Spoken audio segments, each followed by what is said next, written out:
La nuit du 30 mars 1993, un objet traverse l'espace aérien britannique. Un phénomène encore inexpliqué à ce jour. Des dizaines de témoins, parmi lesquels des militaires et des policiers, disent avoir vu un mystérieux... À cette époque, en Grande-Bretagne, la loi relative à la protection des secrets d'État, appelée Official Secret Act, empêche Nick Pope de partager ses découvertes. Mais depuis la récente loi sur la liberté d'accès à l'information, la véritable histoire de cet événement incroyable peut enfin être révélée.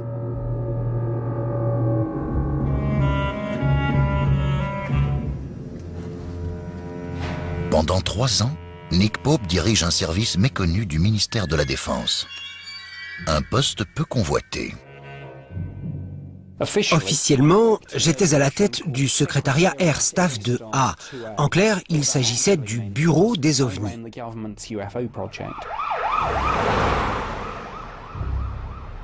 Le poste de Nick est le dernier bastion d'une époque révolue. C'est le dernier vestige d'un département datant de la guerre froide, autrefois très actif, qui enquêtait sur les phénomènes nouveaux et mystérieux concernant les ovnis.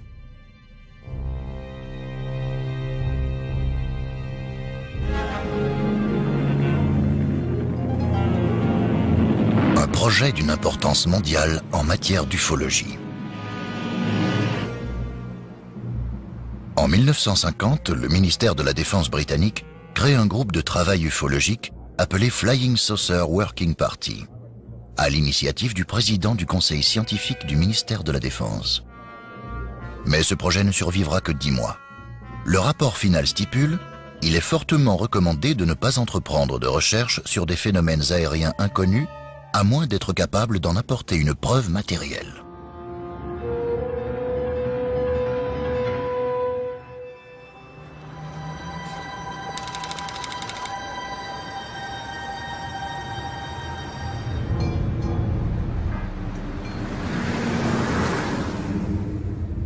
Malgré ce message officiel, le gouvernement britannique continue d'enregistrer les phénomènes inexpliqués et d'enquêter sur les soi-disant ovnis. Contrairement à ce que croient les gens, le gouvernement britannique a dirigé un projet OVNI pendant des dizaines d'années. Depuis la Seconde Guerre mondiale, le sujet a été pris très au sérieux à la fois par le gouvernement et par l'armée. Lorsque Nick Pope prend son poste en 1991, il est très étonné par le nombre de témoignages qu'a recueilli ce département secret. Je recevais 2 ou 3 000 rapports par an, mais j'ai consulté les anciens dossiers et j'ai constaté qu'avant mon arrivée, le service avait stocké près de 10 000 rapports. Au cours de ses 3 premières années de service, Nick reçoit en moyenne 5 rapports d'OVNI par semaine.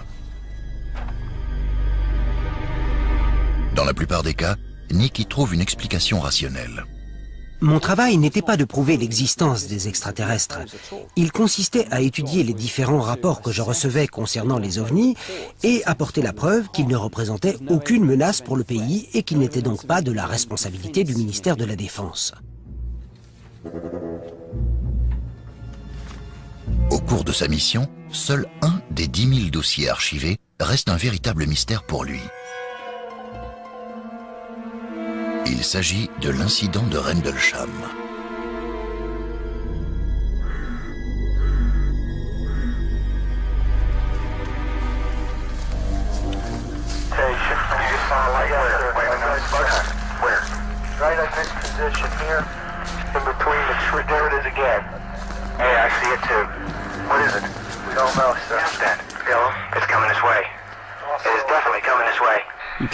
On entendait la peur dans leur voix.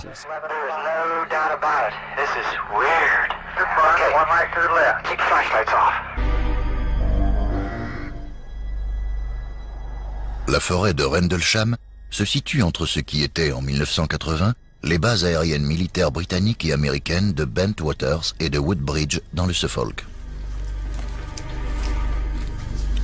Aux premières heures du 26 décembre 1980, 2 militaires américains disent avoir vu des lumières brillantes à travers les arbres.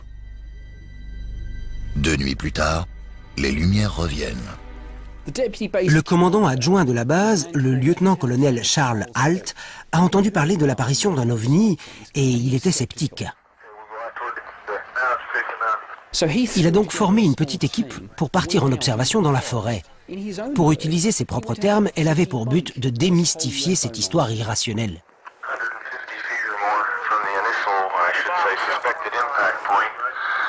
Tout au long de son excursion dans la forêt, le colonel Halt enregistre ses observations sur cassette audio. Ce que vous allez entendre est une copie de cet enregistrement.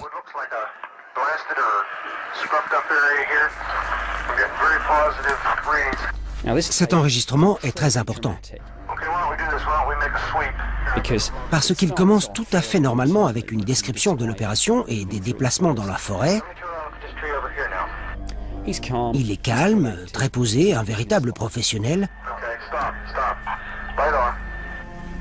Et puis, progressivement, il se laisse prendre par cette histoire. Il commence à être plutôt tendu, très excité.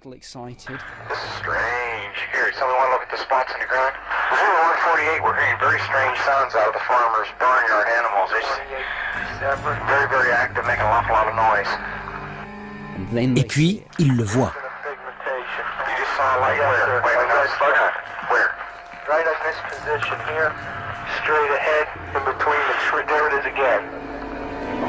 Watch, straight ahead off my flash right there. There it is. Hey, I see it too. What is it? We don't know, sir. So can I get some? Yeah, it's a strange, small red light. Looks to be out maybe a quarter to half mile, maybe further out. I'm gonna switch off it. The light is gone now. It was approximately 120 degrees from the sight. Is it back again? Yes, sir. Oh, that's the flashlight set. There is no doubt about it. There's some type of strange flashing red light ahead. It's yellow. I saw a yellow tinge in it too. Weird. It appears to be maybe moving a little bit this way.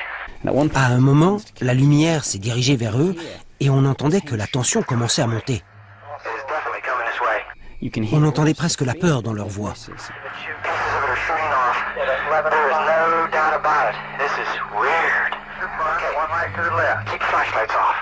Ils ont commencé à décrire les manœuvres étranges de l'appareil.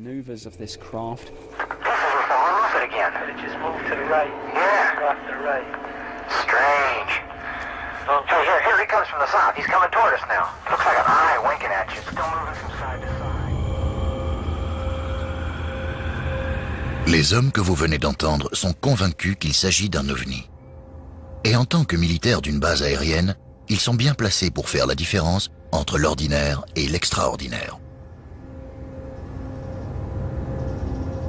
Peu de temps après l'incident, un grand nombre de ces témoins se sont enfermés dans le silence, disant qu'on leur avait demandé de se taire pour une question de sécurité nationale.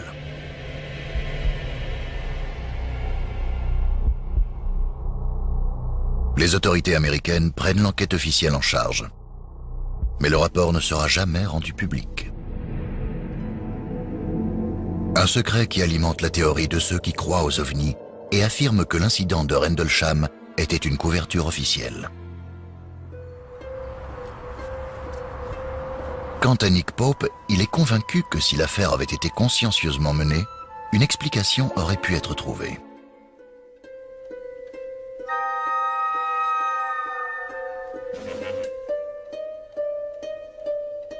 Lorsqu'il prend son poste au département 2A, il jure que si un dossier comme celui de Rendlesham arrivait sur son bureau, il entreprendrait des recherches approfondies. Mais à mesure que sa charge de travail au ministère diminue, la possibilité de voir arriver une affaire comme Rendlesham semble de moins en moins envisageable. Chaque semaine, les rapports sur les ovnis se font de plus en plus rares. Quelle que soit la conviction des témoins, Nick y trouve toujours une explication rationnelle. J'ai pris tous les dossiers très au sérieux. Je voulais faire tout mon possible pour résoudre chacun d'entre eux.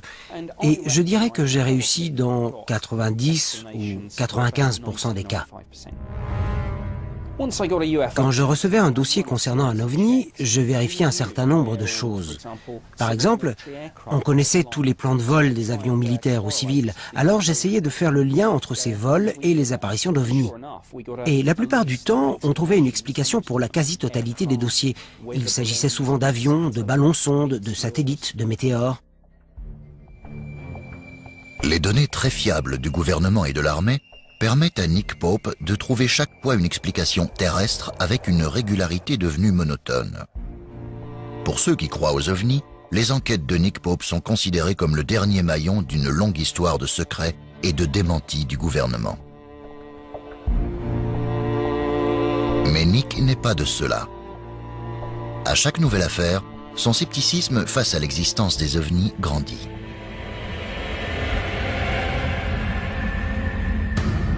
Mais le 30 mars, quelque chose va ébranler ses plus grandes convictions.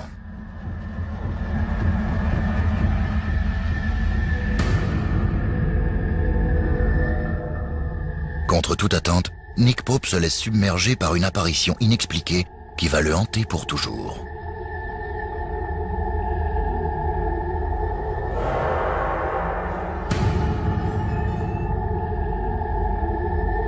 Un immense objet volant non identifié est apparu devant des centaines de témoins à travers une grande partie de la Grande-Bretagne. Une affaire qui défie toute explication raisonnable.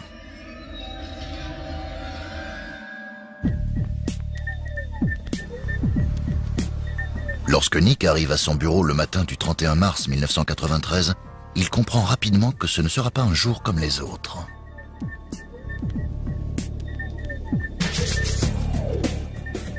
La nuit précédente, plusieurs témoins ont vu quelque chose dans le ciel britannique. Une chose qu'ils décrivent comme un très grand objet triangulaire, avec des lumières brillantes apparemment dirigées de façon contrôlée. Les téléphones n'arrêtaient pas de sonner. Quand j'ai décroché, je suis tombé sur un officier de police du Devon. Ses collègues et lui avaient vu l'OVNI. J'ai noté tous les détails, comme je le fais toujours, et j'ai raccroché. Et puis, j'ai reçu un autre coup de fil et un autre rapport sur l'OVNI en question. Et ainsi de suite, toute la journée. Les dossiers s'accumulaient au fur et à mesure et tous contenaient les mêmes informations. Et j'ai tout de suite compris que j'avais un événement de première importance entre les mains. Mais contrairement aux affaires habituelles n'impliquant que des témoignages individuels, des rapports provenant des quatre coins du pays s'accumulent sur le bureau de Nick. Des rapports qui contiennent des similarités troublantes. Ce jour-là, je crois que j'avais reçu 50 ou 60 témoignages. On ne pouvait pas nier ce que tous ces gens avaient vu. Les descriptions étaient très intéressantes. Il y avait des descriptions détaillées de l'appareil. Ce n'était pas de simple lumière dans le ciel. Mais surtout, j'avais des témoignages fiables. Ceux d'officiers de police, de militaires. Ces gens avaient vu des lumières sous un objet de forme triangulaire. C'était le point commun de tous les rapports, civils et militaires. Pendant plusieurs heures, Nick n'a aucune idée de la nature de ce mystérieux objet. Mais il est évident qu'il est hors du commun. Ce qui suit repose sur les rapports rédigés par Nick Pope au ministère de la Défense. « 21h30, le 30 mars 1993. Une série de lumières formant un immense triangle apparaît à l'ouest. En quelques secondes, elle pénètre dans l'espace aérien britannique et traverse les côtes galloises en se dirigeant vers l'intérieur des terres. 22h, le 30 mars 1993. Un officier de police qui est de repos remarque un objet venant du nord volant à basse altitude dans les collines de Quantock du Somerset. Les témoignages de ces personnes sont tellement précis que Nick peut retracer avec précision le parcours du mystérieux objet. Contrairement à tous les soi-disant ovnis sur lesquels il a enquêté dans le passé et qui semblaient apparaître et disparaître au hasard, celui-ci semble avoir un objectif précis. Ce que Nick découvre en retraçant le parcours suivi par le mystérieux objet volant le laisse sans voix. L'objet s'est dirigé droit sur ce qui était à l'époque des bases militaires clés de l'armée britannique, celles de Cosford et de Shawbury. Nick estime rapidement que l'appareil est resté dans le ciel britannique pendant 5 heures. Le nombre et la fiabilité des témoins sont extraordinaires. Et tous concordent parfaitement.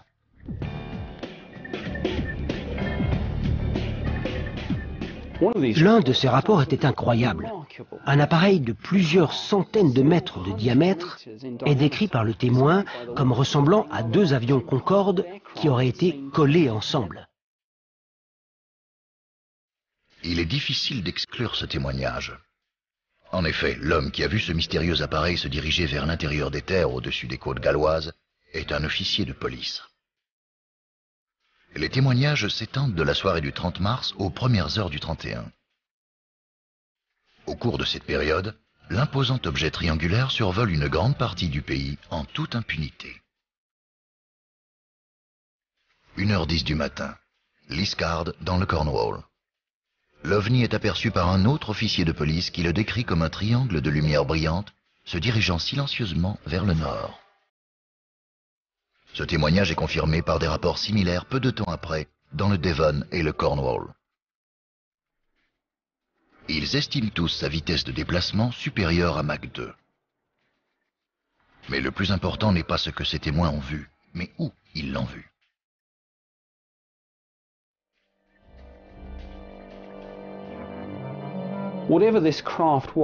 Quel que soit cet appareil et son objectif, le choix de sa destination, c'est-à-dire des bases militaires, laissait penser qu'il s'agissait d'une reconnaissance.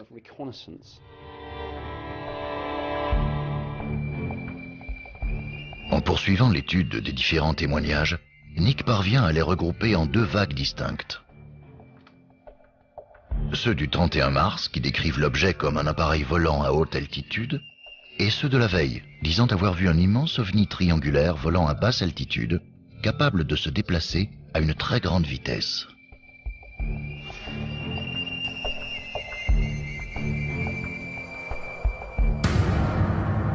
Mais pour Nick, l'éternel sceptique, l'hypothèse d'un escadron d'extraterrestres venus en reconnaissance relève de la science-fiction.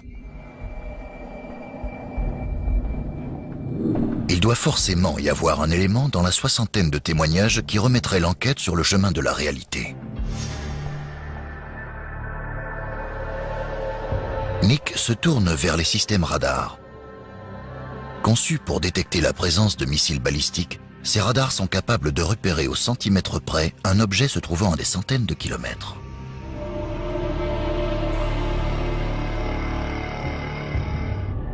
Peut-être ont-ils enregistré la présence d'un ou de plusieurs objets qui pourraient expliquer la description que les témoins ont fait de l'appareil. Selon les témoins, ce qu'ils ont vu était immense, avec peut-être plusieurs centaines de mètres de diamètre. Il avait des lumières intenses et passait d'une vitesse lente à des pointes pouvant dépasser les 1600 km/h sans émettre un seul son.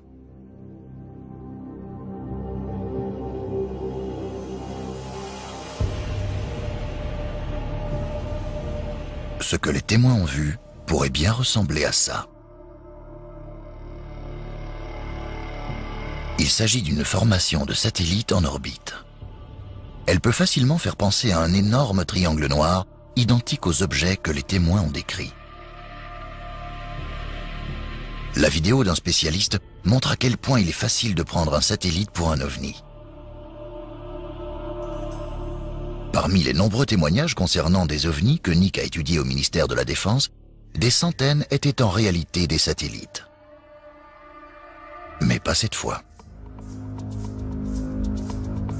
Les radars confirment que la nuit en question, il n'y avait aucun satellite au-dessus de la Grande-Bretagne correspondant à la description du gigantesque objet triangulaire.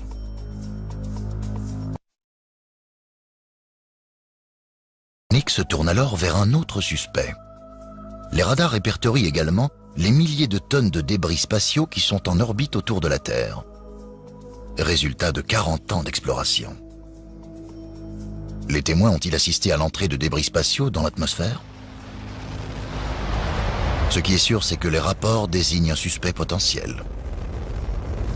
D'après les données des radars, le troisième étage de la fusée russe envoyée pour mettre le satellite Cosmos 2238 en orbite est rentré dans l'atmosphère terrestre au même moment où les témoins ont vu un objet inconnu.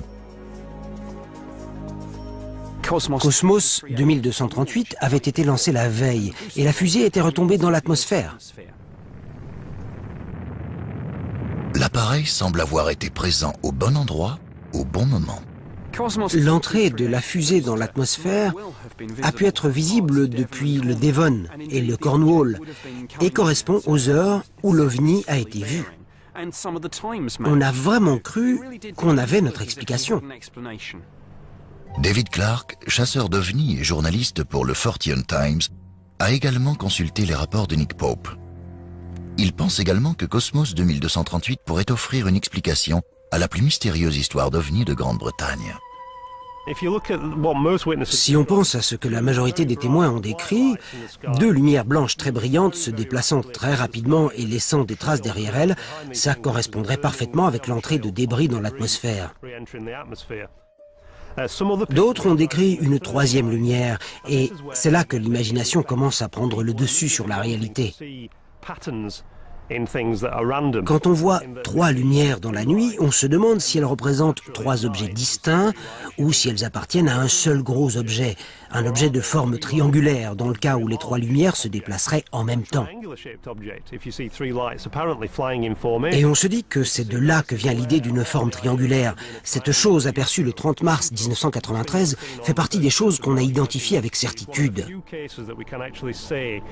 Et je peux vous dire que c'était une partie de la fusée russe qui a brûlé en pénétrant dans l'atmosphère. C'est la conclusion finale de cette affaire.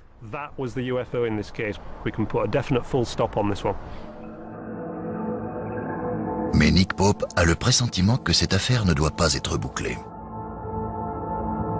Une intuition qui va le mettre sur une autre piste. Cosmos 2238 aurait pu expliquer certains témoignages de cette nuit-là, surtout ceux qui l'ont vu à haute altitude à 1h10. Mais ça ne peut pas tout expliquer. Le fait est qu'un appareil a été vu à des heures différentes et que certains ont vu une forme bien particulière volant à basse altitude.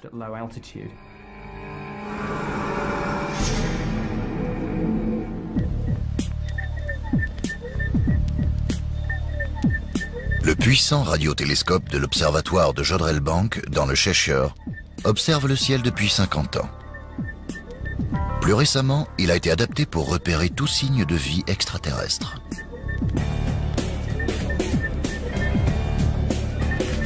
Le directeur de l'observatoire, Ian Morrison, pense également que Cosmos ne peut pas être l'explication à ce mystère.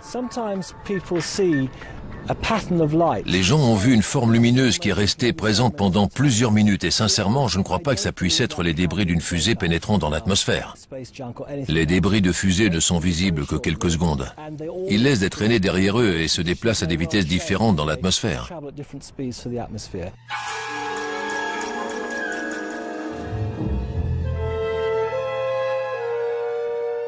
La présence de Cosmos 2238 explique peut-être le fait que des témoins disent avoir vu un ovni volant à haute altitude le 31 mars 1993.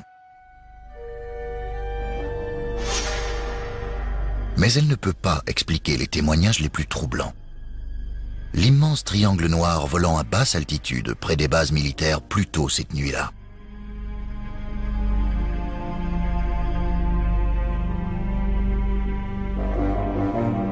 Des centaines de témoins ont appelé la police, les bases militaires et le ministère de la Défense. Beaucoup d'autres ont préféré garder le silence sur cet événement étrange. Estelle Burridge fait partie de ceux-là. Elle est passée devant la base de Shawbury à environ 22 h le 30 mars. Elle n'oubliera jamais ce qu'elle a vu dans le ciel. Je marchais depuis environ 2 kilomètres quand j'ai aperçu des lumières dans le ciel qui venaient de ma droite. J'ai cru que c'était des éclairs, mais en regardant mieux, j'ai remarqué que ces lumières brillantes faisaient un bruit de câbles électriques. C'était une sorte de crépitement. comme des bourdonnements. Alors je me suis dit que ces lumières appartenaient à un seul et même appareil. Je me suis dit, mais qu'est-ce que c'est que ces lumières? On aurait dit un objet triangulaire qui envoyait des signaux réguliers. C'était éblouissant, et en voyant toutes ces lumières, je n'avais qu'une envie, c'était de rentrer chez moi. C'était la première fois que je voyais une chose pareille, et je n'en ai jamais revu depuis. La description d'Estelle concorde avec d'autres témoignages relevés plus au sud. Un objet triangulaire noir et immense, volant à basse altitude et pouvant atteindre des vitesses incroyables. Beaucoup d'éléments rendent cette histoire d'OVNI différente de celle que Nick Pope a étudiée jusque-là. Entre autres, la fiabilité des témoins. Une bonne partie des témoins est classée dans la catégorie spécialiste, qui comprend les militaires et les officiers de police. Ces personnes expérimentées se sont confiées à lui parce qu'il fait partie du ministère de la Défense. Ce qui le surprend le plus, c'est qu'elles aient ressenti le besoin de le dire. Généralement, les militaires ou les membres des forces de l'ordre hésitent à parler d'OVNI par peur du ridicule.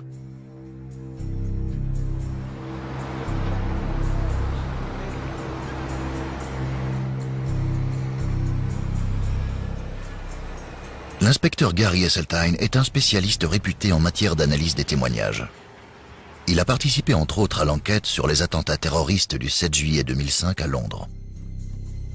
Après avoir étudié les différents témoignages des officiers de police, il en conclut qu'ils sont à la fois factuels et crédibles. Les officiers de police ne supportent pas qu'on se moque d'eux. Alors s'ils disent avoir vu quelque chose et qu'ils insistent pour se faire entendre, c'est qu'ils sont sûrs de ce qu'ils avancent. Parce qu'ils ont l'habitude de le faire dans leur rapport. Ils ont l'habitude de faire des déclarations, d'illustrer les choses de façon chronologique, comme s'ils étaient devant un tribunal. C'est dans la nature des officiers de police. On peut dire que c'est un club très sélectif et une fois que vous y êtes entré, vous avez une réputation à tenir. Vous ne devez jamais insister sur quelque chose si vous n'êtes pas parfaitement sincère. Parce que si jamais ce n'est pas vrai, vous vous faites crucifier par vos collègues. Tous les témoignages clés rassemblés par Nick Pope concernant la nuit du 30 mars 1993 se trouvent dans le dossier de l'affaire.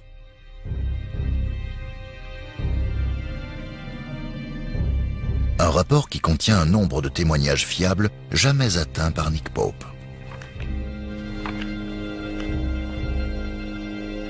Parmi ces témoignages figurent ceux de 2 officiers de la base militaire de Cosford, en service la nuit du 30 au 31 mars 1993. Voici un extrait de leur déclaration. Le 31 mars 1993, j'étais en patrouille sur Leeming Road, près du parking, quand j'ai vu 2 lumières brillantes au-dessus du terrain d'aviation. Les lumières se déplaçaient à très grande vitesse en direction du sud-est à une altitude d'environ 300 mètres. Elles avaient une forme circulaire et n'émettaient pas de rayons. Elles étaient de couleur blanc cassé et toutes de la même taille. Je suis sorti de la voiture, mais je n'ai entendu aucun bruit de moteur. Une légère lueur rouge est apparue au moment où les lumières ont disparu à l'horizon.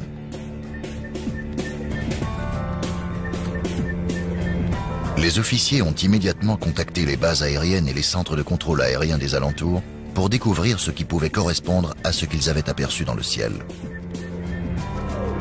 Enfin, il n'y avait aucun appareil à proximité à ce moment-là. Nick compare ces données avec le témoignage d'un civil qui se trouvait près de la base au même moment et découvre qu'il correspond parfaitement à ce qu'ont vu les officiers de la base.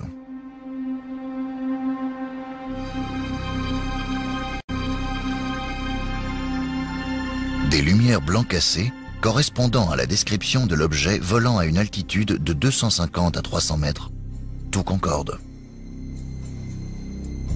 Un autre témoignage surprenant arrive sur le bureau de Nick. Celui-ci provient de la base aérienne de Shawbury, située à 32 km de celle de Cosford.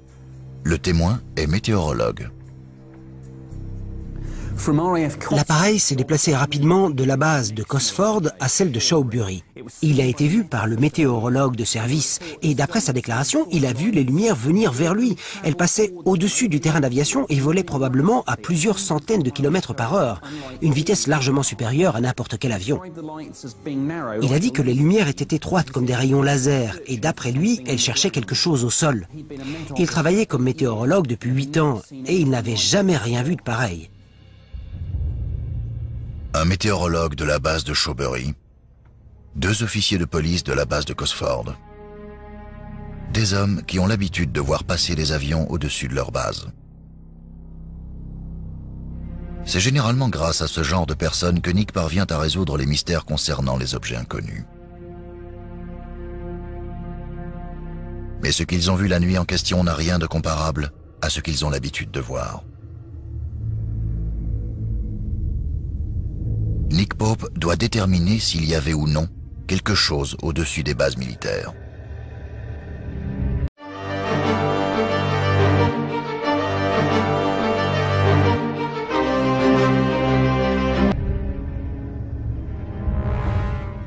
À n'importe quel moment du jour et de la nuit, on peut parfaitement savoir ce qui traverse notre ciel.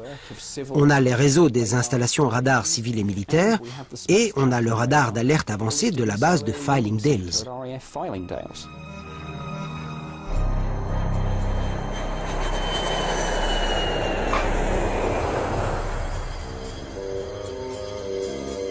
Le centre de contrôle aérien central de Londres à West Drayton a clairement identifié un avion au-dessus de la base de Shawbury. David Clark, chasseur d'OVNI, pense détenir l'explication.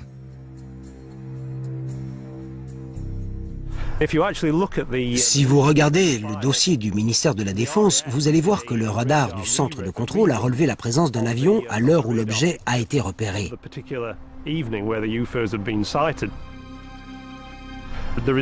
Les résultats qui sont revenus du centre de West Drayton montrent qu'ils ont clairement identifié un avion au-dessus de la base de Shawbury à l'heure exacte de l'incident. C'est écrit noir sur blanc. À 2h40 du matin, un avion survolait la base de Shawbury. Donc, cet OVNI a probablement communiqué avec la tour de contrôle.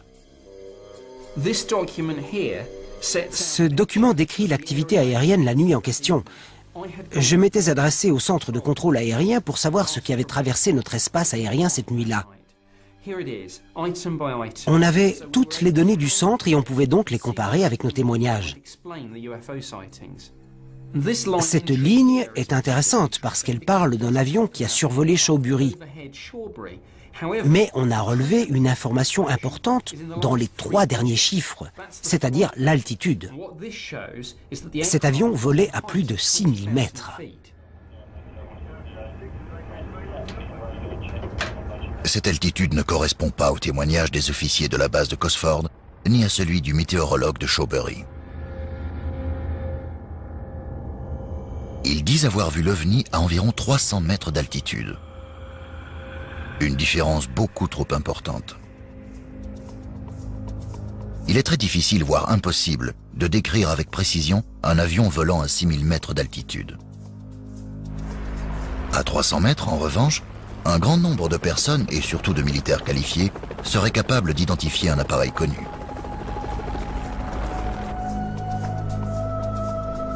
Ces témoins n'auraient jamais risqué leur réputation en signalant la présence d'un OVNI avant d'avoir éliminé toutes les explications possibles. Nick sait parfaitement qu'un avion de ligne volant à haute altitude ne peut pas expliquer les différents témoignages à travers tout le pays, sur une période de 5 heures.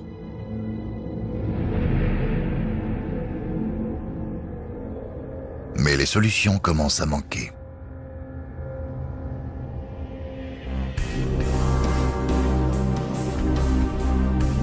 Nick Pope n'a plus qu'une seule piste possible.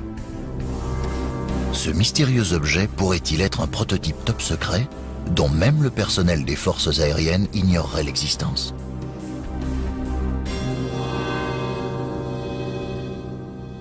La Grande-Bretagne teste des prototypes à longueur de temps.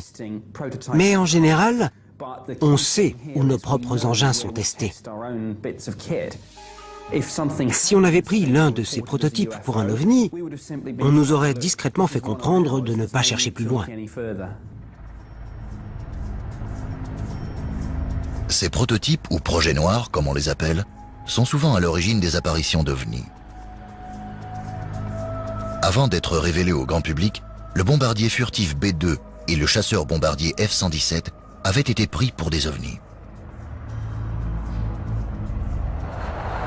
L'extrême discrétion autour du développement et des tests des prototypes militaires alimente la théorie de ceux qui veulent croire que nous ne sommes pas seuls dans l'univers.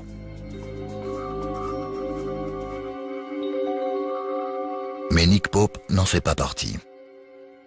Il profite donc de son poste privilégié au sein du ministère de la Défense pour poser les bonnes questions aux bonnes personnes. Le gouvernement britannique a-t-il testé un prototype au-dessus des bases aériennes de Cosford et Shawbury la nuit du 30 mars 1993 ? La réponse qu'il a obtenue est non.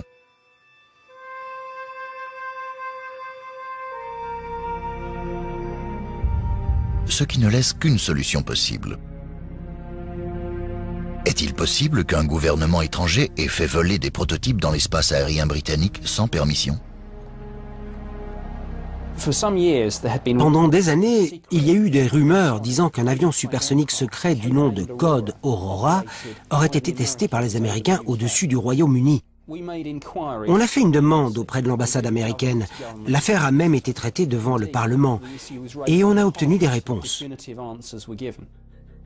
Aurora n'a jamais existé. Mais Nick préfère vérifier encore une fois. En avril 1993, près d'un mois après l'apparition du mystérieux objet dans le ciel, il entre en contact avec de hauts dirigeants américains. Il espère découvrir s'ils ont organisé une opération secrète dans le ciel britannique.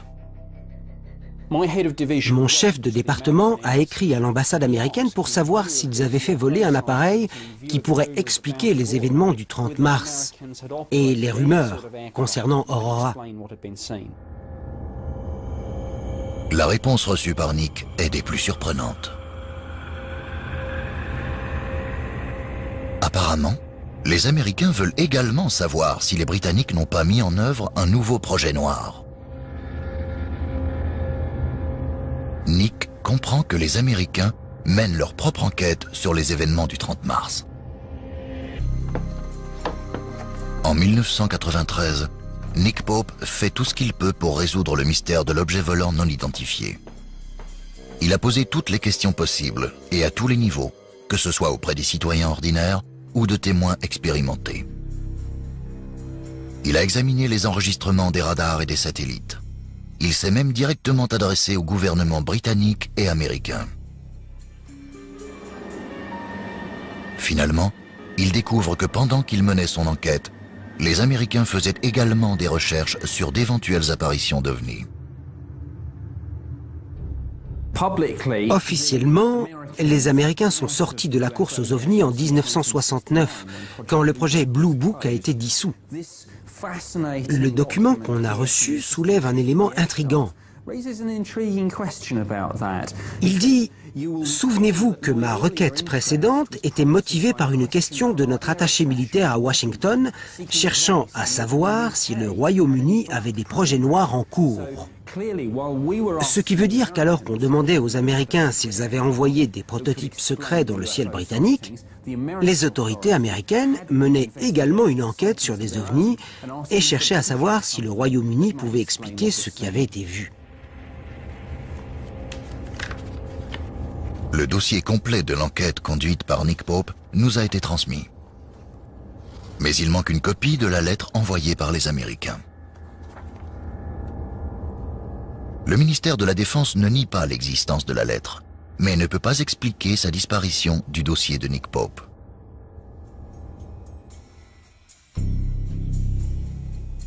Mais en 1993, les attributions de Nick Pope sont claires. Il n'a pas été engagé pour chasser les ovnis, mais pour protéger le pays des menaces extérieures. Mon travail n'était pas de prouver l'existence des extraterrestres. Il consistait à étudier les différents rapports que je recevais concernant les ovnis et apporter la preuve qu'ils ne représentaient aucune menace pour le pays et qu'ils n'étaient donc pas de la responsabilité du ministère de la Défense. L'objet mystérieux qui a traversé l'espace aérien britannique en passant au-dessus de 2 bases militaires n'est jamais revenu.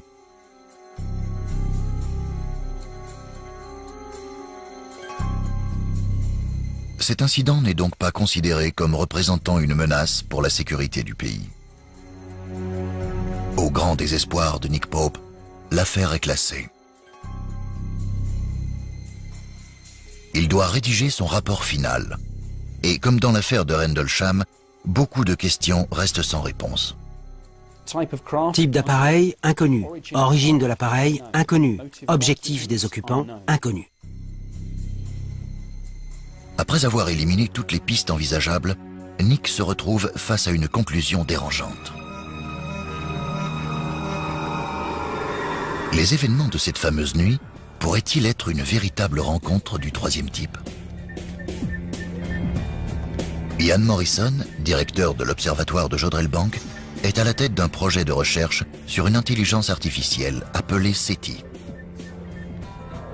Les ovnis sont très intéressants. Ça signifie objets volants non identifiés. Et il y en a énormément.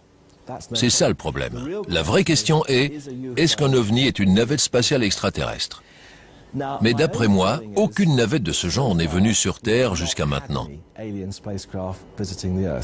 Ce qui ne veut pas dire que ce n'est pas possible. C'est très difficile, mais pas impossible. Pour être honnête, je suis même sûr que le jour où on entrera en contact avec des extraterrestres, ce sera par ce biais-là, et pas par des envois de signaux à travers la galaxie.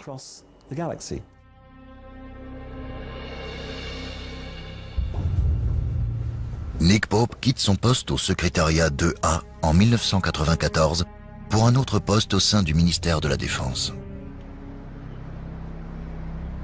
Il a fait son travail en relevant et en analysant tous les événements susceptibles de menacer la sécurité du pays. Mais il n'a pas trouvé l'explication rationnelle qu'il aurait souhaitée. Depuis, cette affaire ne quitte plus son esprit. J'ai mené cette enquête avec l'esprit très ouvert. Je voulais résoudre cette affaire comme toutes celles sur lesquelles j'avais enquêté. Mais au bout du compte, j'ai dû admettre qu'aucune des solutions habituelles ne faisait l'affaire. C'était une sorte d'appareil d'origine inconnue. Je ne sais pas ce que c'était. Nick Pope vit avec le sentiment désagréable que l'affaire s'est terminée à son départ. Mais officiellement, il ne pouvait rien faire. Heureusement, grâce à la récente loi sur la liberté d'accès à l'information, les éléments de l'enquête de Nick Pope ont pu enfin être révélés. Au milieu des différents documents se trouve un dossier secret. Un résumé de son enquête, écrit pour et approuvé par les supérieurs de Nick Pope. C'est du jamais vu dans les dossiers top secrets du ministère de la Défense. Il est dit, en résumé, il semblerait qu'il y ait des preuves qu'un objet ou des objets non identifiés d'origine inconnue ait survolé le Royaume-Uni.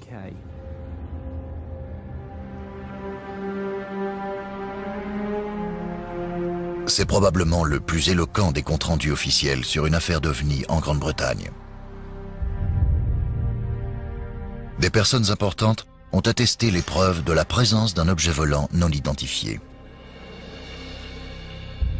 Ces personnes sont les supérieurs de Nick Pope, les plus hauts placés au sein du ministère de la Défense. Et elles ont confirmé par leur signature qu'il s'agissait bien d'un OVNI. Les recherches de Nick ont été méthodiques et méticuleuses. Et il sait désormais que son enquête a été prise très au sérieux par le gouvernement et l'armée.